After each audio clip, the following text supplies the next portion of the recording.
Our story begins in the shadowed, yet surprisingly vibrant, world of Hotel Transylvania, a magnificent, Gothic resort hidden deep within a secluded forest. This grand establishment is the brainchild of none other than Count Dracula himself, designed as the ultimate sanctuary for monsters, a place where they can escape the judgmental gaze and fearful screams of the human world. For centuries, it has served as a haven, allowing supernatural beings to relax and be themselves. But at the heart of Dracula's world is his profound love for his only daughter, Mavis.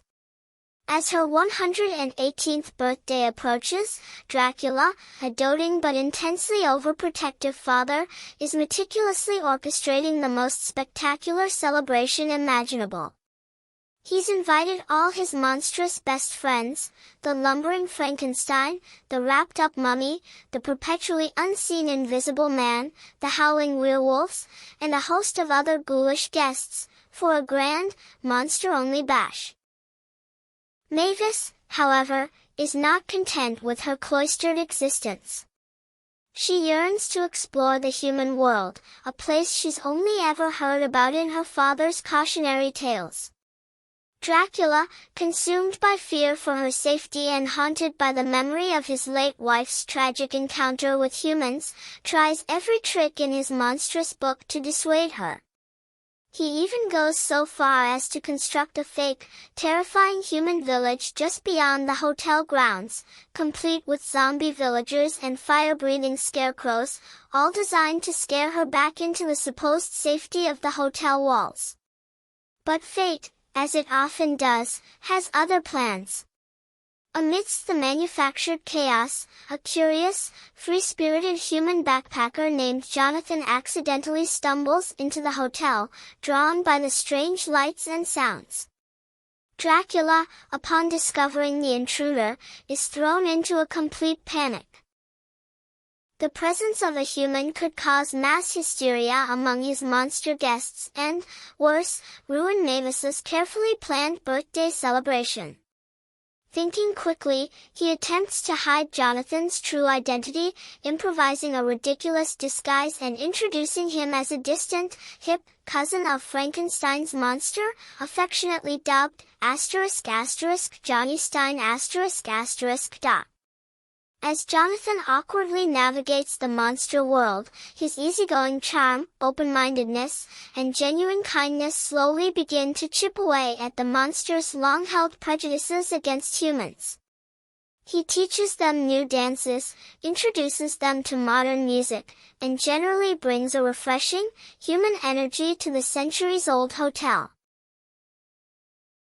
Meanwhile, a powerful zing occurs between Mavis and Jonathan.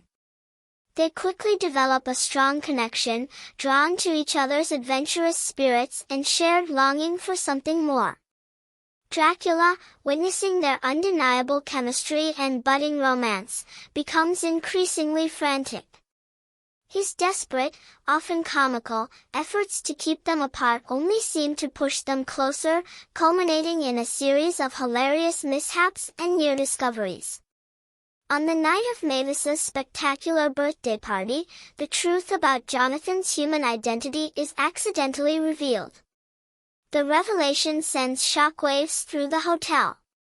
The monsters, initially terrified and disgusted by the presence of a human in their sanctuary, turn on Dracula, feeling utterly betrayed by their trusted host. Mavis, heartbroken and furious at her father's deception and overprotective ways, feels a profound sense of betrayal. Believing Jonathan has abandoned her after the reveal, she decides to leave the hotel and explore the real human world, determined to forge her own path away from her father's suffocating control. Dracula, faced with the devastating consequences of his actions and seeing the pain in Mavis's eyes, finally realizes the depth of his mistake.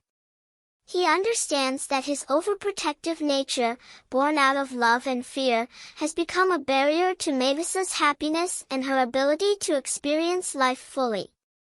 With the unexpected help of his monster friends, who, after some initial fear, come to understand Dracula's intentions and Jonathan's good nature, Dracula embarks on a desperate, high-stakes quest to bring Jonathan back and explain everything to Mavis. They race against time, confronting their own deep-seated fears of the human world as they venture out of their familiar sanctuary. Along the way, they witness firsthand that humans are not the terrifying, bloodthirsty creatures they once believed, encountering kindness and acceptance instead of hostility.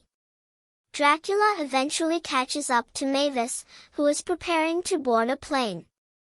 In a heartfelt confession, he pours out his love for her, apologizing for his overprotective ways and admitting his mistakes. Jonathan, who genuinely loves Mavis, also returns, confirming his feelings. In a touching moment, Mavis and Jonathan share a true love's kiss, solidifying their unique connection.